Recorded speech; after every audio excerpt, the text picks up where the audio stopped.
que quoi? Tu dis que quoi?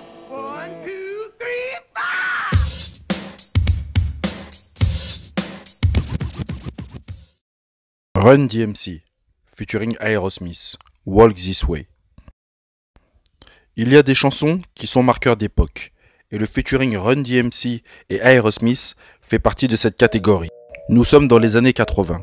Le groupe de rock de Boston est un véritable poids lourd de l'industrie musicale, avec de nombreux tubes à leur actif, dont les magiques Dream On et Sweet Emotion.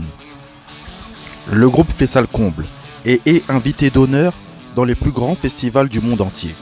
Mais alors voilà, début 80, le groupe est en proie aux doutes et aux excès. La drogue est omniprésente et les conflits d'ego entre les membres commencent à se faire fortement ressentir sur les ventes de disques.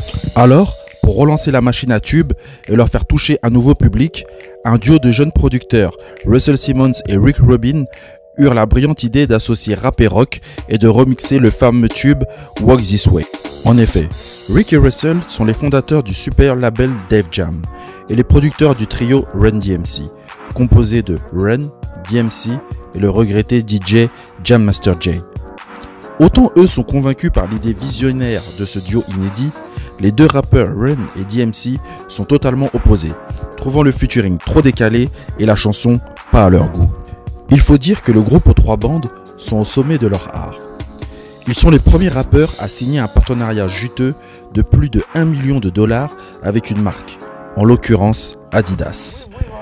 Après de nombreuses discussions, des concessions et surtout un arrangement de la chanson, le fameux Walk This Way remix verra le jour.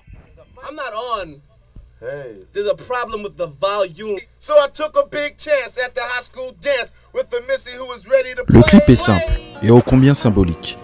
À l'époque, la chaîne MTV ne passait pas de rap, et encore moins d'artistes noirs. Pour faire accepter la vidéo, le réalisateur du clip, John Small, eut le génie de séparer de manière bien distincte les deux univers rap et rock par un mur, pour ensuite les réunir en fracassant ce même mur. Le clip et la chanson fut un gigantesque succès, avec de nombreuses récompenses. Avec ce tube, le hip-hop qu'on pensait phénomène de mode s'installera définitivement dans tous les foyers, commencera à se faire reconnaître et surtout reconnaître. Cette collaboration engrangera de nombreux types de ce genre. On peut citer Limp Bizkit featuring Method Man, Jay-Z featuring Linkin Park ou Passy featuring Calogero en France. Ne dit-on pas que l'union fait la force? Bref, 30 années plus tard, le rap est la musique la plus écoutée au monde et en France, la radio Skyrock, ne passe plus de rock. Fin de cours. Fermez les cahiers. Certifié classique by Funky.